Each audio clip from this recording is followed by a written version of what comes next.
Bon, mi salmino fo mi lando si tawi ɗon e jaam o message an ɗo mi falanomo adressade ɓe musidɓe men waɗaɓe vidéo ji affiche ɓe ministre ɓe fulɓe nometeɓe affiche ɓe yenna ɓe miɗo andi noon jama on no metti yewtude par ce que enen e nder société men on fayda en jaɓata analyse ude on probléme ji ɗin en jaɓata lugginde miijo yimɓe ɓen ko émotion ji ɗin en fait waɗirta raisonnement ji maɓɓe on quoi ara on yafotolande kono mi woni yewtirde noon goɗɗulle ko waɗirɗa émotion wo fayda nafata hande ɗo wona innugol no wonani CNRD ma wonana CNRD no ko gouvernement ma no ko opposition c'est pas ça na ɗum woni sujet on mi sikki si tawi nomination ji waɗi nomination ji si waɗi lagine parce que ko noon kadi woni gonga on la première des choses que min attoto darugol ko indeji nomaɓe ɓen inde nom de famille ji ɗin en fait manam ɓe dara siko pullo ɓe dara siko maninka ɓe dara siko forestier ɓe dara siko soso ɓe dara leƴƴi en fait nomaɓe ɓen ɗum ɗon woni ka armée officier ɓe ɓen généraux ɓen woni ka administration souvent yimɓen ko attoto waɗde haqqille mum ko iwdi nomaɓe ɓen mi yiiɗe balɗe yimɓe buni waɗɗo vidéo ji no affiche no inna wo ndaare e nder o liste ɗo ko pullo goto woni nder to ma fulɓe ɗiɗo woni nder ton e ɓe nomaɓe ko administration ɗo ɓe ƴetta genre ɓe inna responsabilité ji ɗin fof laamu ngun fof no senditina leñol ɗum ɗon fof goy no suuti c'est une réalité leñol gotol no contrôle leydi ndi ɗum ɗon na hande noon kadi fuɗɗi ɗum ɗon fof no suuti leƴƴi ɗin fof kadi no suuti mais si tawi kadi en dariki en wi'i e nder nomaɓe ɓen en yaltina e liste yimɓe en yaltina e liste inna ndaare nomaɓe ɓen ko ngol leñol ɗo tun pullo nomaka nder ton ma fulɓe manam ɓe ɗuuɗa nder ton si fulɓe kadi nomama haɗa kadi duwaka e mettude par ce que il faut être logique aussi en fait on andi critique no moƴƴi ha mais kon heɓi kadi critique constructive c'est à dire har ko critique waɗata on na critique ugol pour critiquer min ko ɗum dérangeatami e raisonnement ji woɓɓe gono toon hiɗa wawi critique ugol goɗɗum hara c'est fondé en fait tawa hino mari fondement ko wonɗa yewde kono hino mari ƴiyal quoi na arugol wowla tun pour plaire fiyo yimɓe welto quoi en fait na denon sugol pour yimɓe welto non il faut ha raisonnement ko watta ko manam yewtere ko watta ko no mari no mari ɗuma quoi no mari conformité no mari cohérence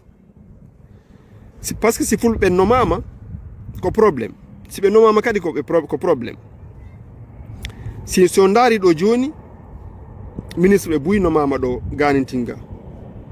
mais ko siɓɓe men kadi yalti inni e nder ɓen nomaɓe ɗon pullo tawaka to ko fulɓe kadi wona yaltude inna par ce que kamɓe enen ɓurɗude ka réseaux sociaux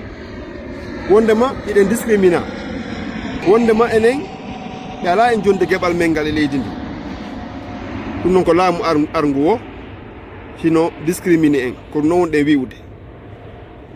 joni noon si laamu arngu ngun kadi siɓe jonni kadi poste de responsabilité ji yimɓe men ɓen eh bien ko enen kadi tigui yimɓe men ɓen kadi watta vidéo ji affiche ɓe yenna ɓe ça c'est un fait koko wonɗen yi'ude donc min faala on landagol haray konnu e mum enen wawi faala ɗen est ce que enen koyen wonu arana yen nome hara en tawaka ka koyen nome tawaɗen enen kadi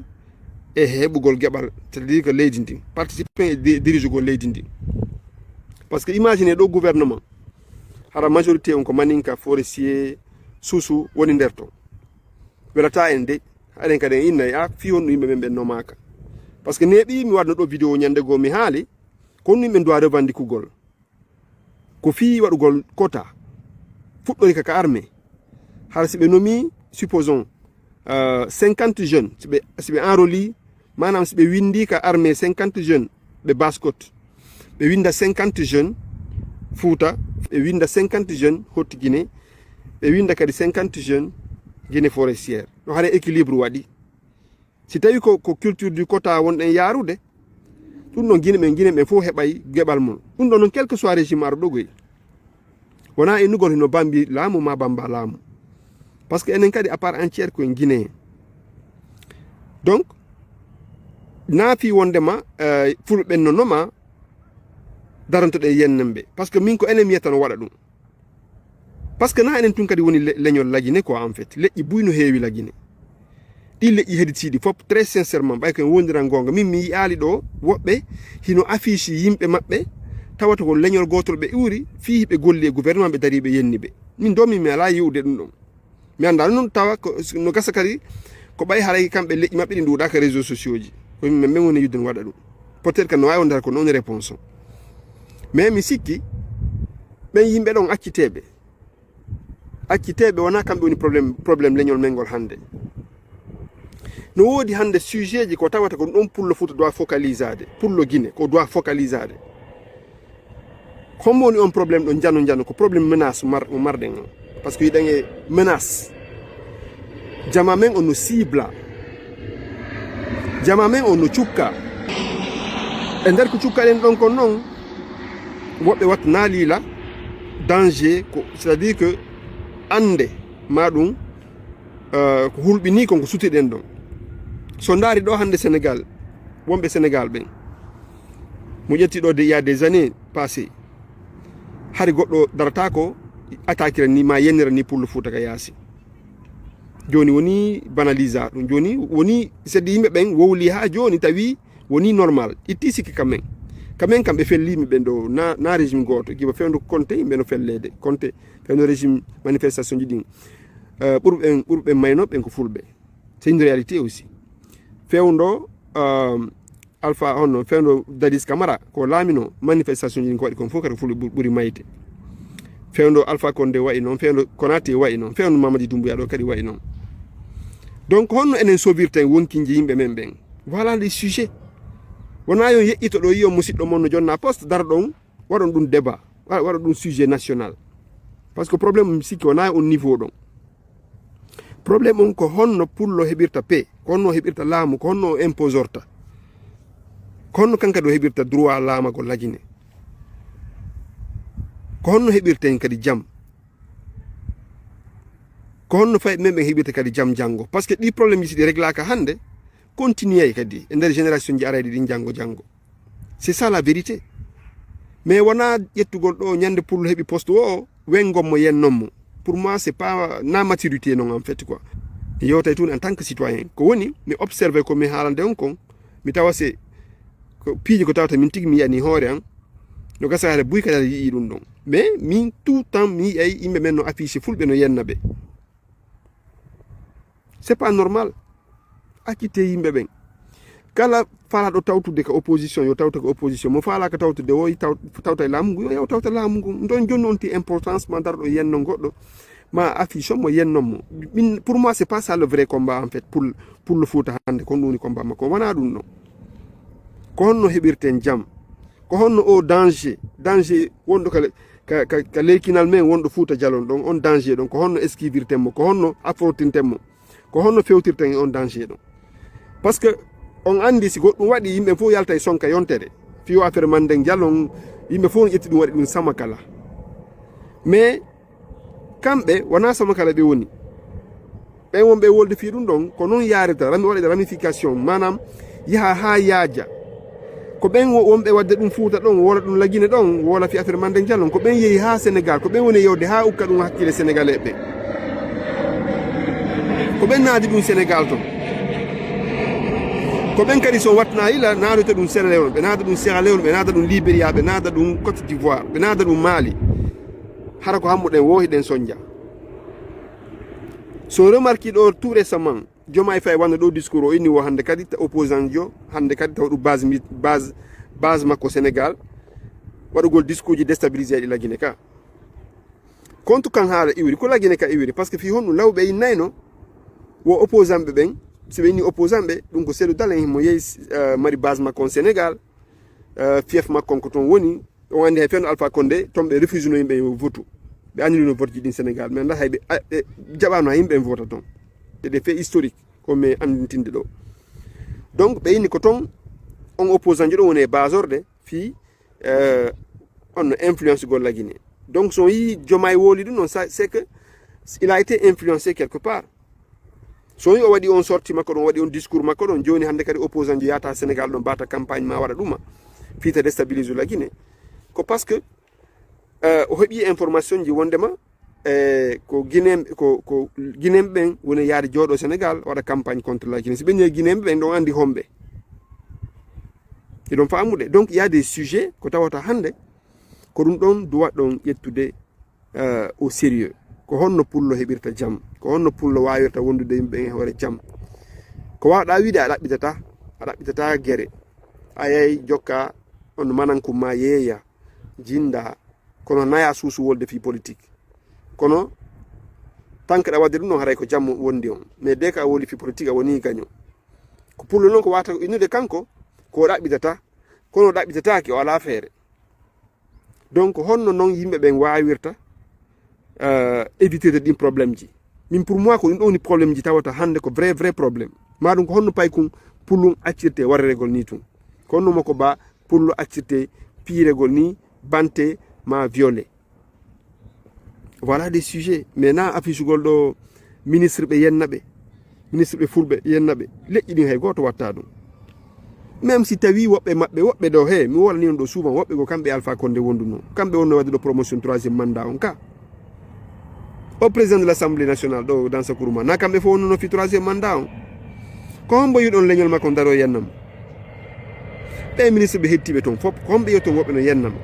donc pour moi c'est les dum ça c'est pas pour moi c'est pas mature goddo so tawi ko non wonduno e parti politique o yalti o yaari to accitumo yaha c'est tout puis pour moi hewta dum wadugol problème men on ko honno o danger sutido e men ko honno organiser temmo to be weddinte en fi on danger don parce que andi ton problème didin ko watta kon fop pour la plupart wobbe yalta e wola mais hara organisateur ben ils sont tapis dans l'ombre manam hibe ka niwre hara ben non o rentabe on be tirde ficelle on be baawo be suudi ko seeda be yaltata wola nani wobbe no do o mojo bere mabbe do ton considérer dum ko yinko seeda ko woni wolde ko ben non yiwdam mais on anda ko be woni baawo dim piiji fo kala ko yiwdon gere wadi wano génocide on Rwanda ko non kadi fuddorno haala hoy to so ko be cukkoto e leñol be be démystifier leñol be hayfino fi leñol gol be yenna fi leñol gol be holla jamaa'on ko leñol tunugol ko anyambe ko yimbe bombe be mojja e leydi sinon faamude une fois si dum don hewti ka ilembe fo ha dum don bendi ka ille yimbe ben c'est très facile haray waroy golbe mais c'est très facile yogo agresser parce que haray be gayni préparer conscience yimbe ben ille yimbe ben Rwanda o gere wannoro ton ko radio mbe eden la radio des 1000 collines ko radio national no so inni RTG do hande ko ben jonne honno ko ton propagandiste be yaheno wada voix mabbe din wowla ko dum bay RTG jonni do parole be groupe da min hewti niveau go parce que dim piji ko doit interdire des leydi kala hala ko tawata ko affaire leƴƴi kala ko tawata adda e division e société on adda e hawre e nder société on dum ko doit dum interdire su média sifa on don doit ka jonnude parole yimbe araybe créer fitna e leydi tawta yimbe ko jam faala donc hande pour moi be di nomination ji do wadi do mi yaale intérêt on wadu vidéo ji yenno be ministre be fen fulbe ko hay si tawi wona ka parti politique ji mo won don be woni mais c'est les be tout tranquille c'est les be no hediti be seliri ministre mabbe non e wawata indugol kan kadi enen den discrimina enen kan ala droit ka poste ji ton maru den dura ka poste ji ton sen duudi kan der ton wona innabe ko yimbe ko jamfantebe wonbe ton ben ko jamfantebe ma ko yimbe yennetebe ko yimbe aybintebe ko yimbe ititebe leñol politique wona leñol je suis désolé politique na affaire de leñol ton ukkindir piiji din leñol no mari ton problème mo tawata problème o na ko anyaden kon tun hande e lagine don ma ko anyaden kon e leyde go ko partout en Afrique fewndo hande pour le foot no mari problème no mari aybe c'est une réalité parce que kala mala suivre ko ne fejjude ko nder di peji hedditi ko tawata guerre ji no wade ton hare kanko woni hare mo uggini fi gine tun donc il faut yimbe fina fama problème o wana niveau men on don tun joni woni mo yaajude ko non guerre pour contrecarrer tout ça ko non woni vrai sujet on encore une fois mi wala nay on bebe ina tem do hino agnen wona ɓe naafiɓe a ñeegoy ko jalousie ɓe wondi kono yimɓe sendira añegol e jalouse gol par ce que goɗɗo sino añuma si o yiɗama tigi tigi tigi tigi himo añuma tigi tigi tigi tigi o jaɓata jillodiro si tawi tun on tino añuma o yiɗata jillodiro o yiɗata waddon famille ma jillodiro andere ɓe ɓinten ɗo hande no añi fop ɓe fof maɓɓe ɓuuɓe maɓɓe si ɓe ɗanike ko fi honno ɓe jombita debbo pullo par ce que ɓe faala jilludude e fullo ɓen ɓe faala haqqille ko marɗen kon woɓɓe maɓɓe ɓe faala ten honno honno ngari pullo ɓe faala en fait faamu pullo ɓe faala ƴiiƴam wakkiliɓe par ce que fulɓe ko yimɓe wakkiliɓe ɗaɓɓaye ɓe woɓɓe ɗin avantage ɗon fof no puusa ɓe jombugol debbo pullo naafi o ndema haray labaɓe dey alaka ka maɓɓe mais ko enen ɓuri marɓe rewɓe labaɓe vous comprenez donc so yi noon ɓe wikko en wonde ɓe aña en ɓe ɗumanno en naafi on men ko ngaygo no vrai sens du terme ko jalousie ko en fait ko si tawi a wondi e yimɓe hiɗa mari toon avantage gonto ma hiɗa mari Allah no udditanma feere da sa wakkili ka ɗaɓɓi a heɓay ɗum noon no wawi suscitude jalousie ji e woɓɓe gon toon ko ɗum kadi faamo toon donc sujet ji ɗi oten ukkidirɗi quoi oton ƴettu tun à chaque fois ko politique innon goɗɗo fiyonomama o jamfike leñol makko ngol non ça n'a rien à voir ko politique ni wole fi politique pottino leñol ngol to leñol ngol ko ngol menaça kon ko ɗum ɗon woni vrai sujet on leñol ngol ko tawta sécurité men e pay men ɓen avenir pay men ɓe no menaça mine de rien pay kum pullu no wawi nangguede sokke kum ma e ka prison mine de rien pay kum pullu no wawi fellede mine de rien ɓe wawi attaquude boutique pullo ɓe sunna mine de rien ɓe wawi arde sunna otowal pullo ma raɗomo ko ɗon o sooda demoɓe ɓe ara ɓe jattamo ma o rema ɓe ara ɓe sunna voilà des sujets